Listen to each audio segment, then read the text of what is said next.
ایک تو ہوتا ہے حق، آپ اللہ کو اس کا حق تو دیں۔ اللہ کا حق کیا ہے؟ کہ اس کے حکم کے سامنے سر جھکایا جائے۔ اللہ کا حق کیا ہے؟ کہ اس کی ذات کا آپ کو احساس ہو کہ اللہ موجود ہے، میرے ساتھ ہے، اور پھر میری لیے اس نے ہدایت بھجوائی ہے۔ دیکھیں ایمان، پہلا جملہ میرا کیا ہے؟ اگر ہم نے ایمان قبول کر لیا تو ایمان کا مطلب کیا ہے؟ یقین۔ یقین یہ کہ آپ کو اپنی ذات پر یقین ہو کہ میں تو یہ نہیں ہوں جو کچھ نظر آ رہا ہوں، نہ مرد ہوں نہ عورت ہوں، نہ جوان ہوں نہ بوڑھا ہوں۔ ایک یقین یہ ہونا، پھر آپ کو پتہ ہونا چاہیے کہ میری منزل تو اللہ ہے، مجھے اللہ نے دنیا کے لیے نہیں بنایا، دنیا میرے لیے بنی ہے، مجھے اللہ نے اپنے لیے بنایا ہے۔ اعوذ باللہ من الشیطان الرجیم، بسم اللہ الرحمن الرحیم، اللہم صلی علی سیدنا محمد معدن الجود والکرم آلہ وسلم۔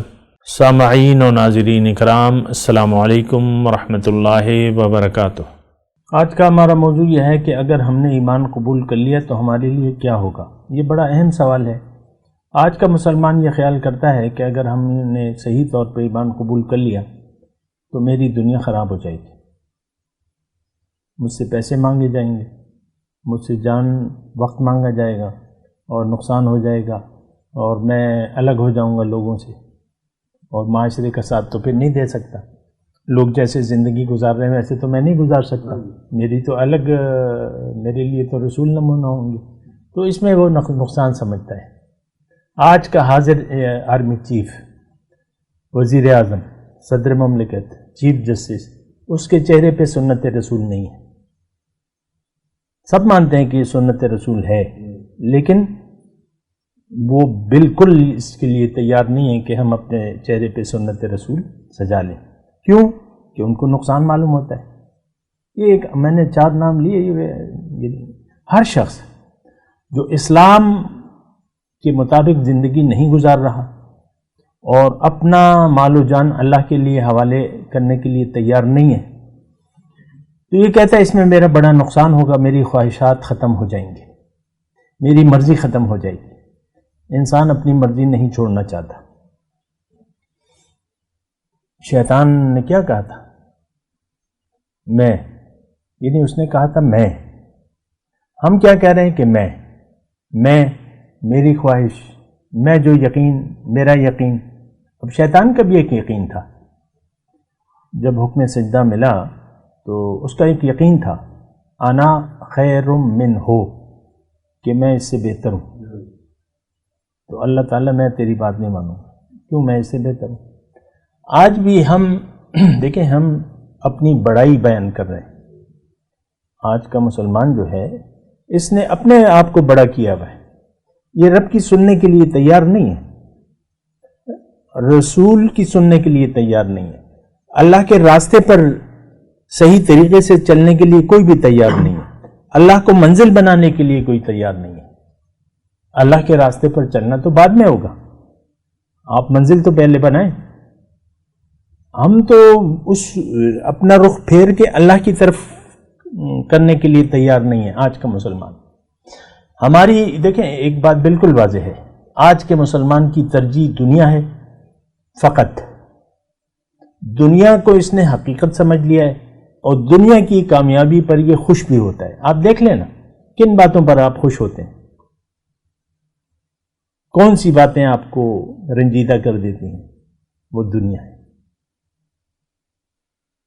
ڈگری لے لی، آپ کا بیٹا ڈاکٹر بن گیا، آپ ڈاکٹر بن گئے، کلینک چل نکلا، سرکاری نوکری بھی مل گئی، فوج میں چلے گئے، کرنل بن گئے، جنرل بن گئے، بس آپ مطمئن ہیں، 2 اسٹار والی گاڑی کھڑی ہوئی ہے، شوفر ہے، گھر ہے، سب کچھ ہے، سب کچھ فری ہے، بس آپ کہتے ہیں میں نے پا لی اپنی منزل۔ ٹھیک ہے، یہ سوچ ہے ہماری ہر ایک کی اپنی اپنی سوچ ہے۔ گدھا گاڑی والا کہتا ہے میں نے اگر کوئی لوڈر لے لیا تو ذرا اچھا ہو جائے گا، گدھا گاڑی والا یہ سوچ میں نا، کیونکہ لوڈروں کا دور چل رہا ہے، وہ کہتے ہیں یار میں یہ دیکھو ساری دیہڑی تو یہ لوگ کھا جاتے ہیں لوڈر والے، میں ایک لوڈر لے لوں، تو اس کی اپنی ایک سوچ ہے۔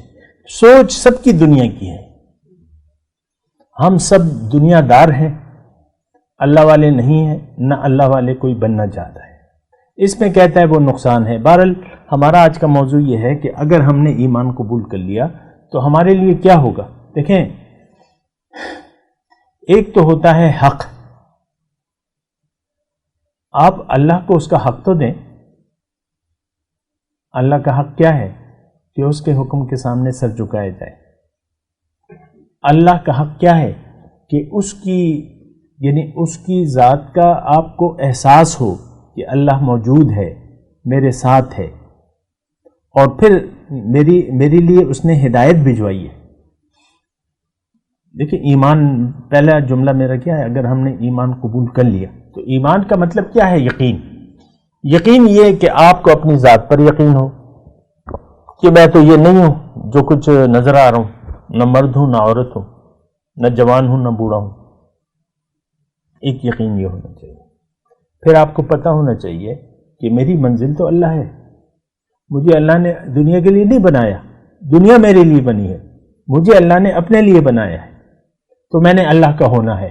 اب جب آپ اللہ کو منزل بنا لیتے ہیں اور اللہ کا ارادہ کر لیتے ہیں تو پھر یہ ہے کہ آپ کو اللہ سے بیعت کرنی ہوگی، اپنی مال و جان کا اختیار اللہ کو دینا ہوگا، اللہ کے رسول سے بیعت کرنی ہوگی، ورنہ نائب رسول سے آپ بیعت کریں، اللہ کے راستے پر چلنے کا عزم کر لیں۔ لیکن ایک بات میں اس میں کہہ دوں کہ آپ اللہ کے راستے پر چل نہیں سکتے، بڑا دشوار ہوگا آپ کو، جب تک اللہ آپ کی ترجیح نہ ہو، اللہ تعالیٰ آپ کی منزل نہ ہو۔ دیکھیں، ہمارے دنیا میں بھی کوئی ایسا ادھر ادھر کا بے مقصد کام، کیا فضول کام کر رہے ہو، کیا لگے ہوئے ہو؟ فضول کام انسان کر ہی نہیں سکتا، بامقصد کام کرے گا، لیکن وہ کام کرے گا جس پر اسے یقین ہو۔ ہمارا یقین دنیا پر ہے، ہماری نظر دنیا پر ہے، اور کسی چیز کا ہمیں احساس نہیں ہے۔ بہرحال میں آپ کو یہ کہہ رہا تھا کہ دیکھیں، اللہ کے وجود سے ہم انکار نہیں کر سکتے۔ پھر اگر اس کائنات کی تخلیق کو دیکھیں، اس کی بناوٹ کو دیکھیں، اور جو زندگی اللہ تعالیٰ نے ہمیں اس دنیا میں عطا کی ہے، تو اس سے پتہ چلتا ہے کہ انسان خلاصہ کائنات ہے، مقصود کائنات ہے، اور اس کو اگر اللہ منزل نہ ہو تو اس کی کوئی اور منزل نظر نہیں آتی۔ اللہ اگر مقصود نہ ہو تو پھر اس کا کوئی مقصد نظر نہیں آتا، کیونکہ جو کچھ یہ کیا کرایا، موت کے وقت اس کا غارت ہو جاتا ہے، بیوی بیوہ ہو جاتی ہے، اور اگر بیوی مر جائے تو شوہر اکیلا ہو جاتا ہے، بچے، تو مطلب سب کچھ موت کے وقت آپ کا سب کچھ یہاں رہ جاتا ہے، آپ کچھ لے جا نہیں سکتے، آپ کا کچھ بھی نہیں ہے۔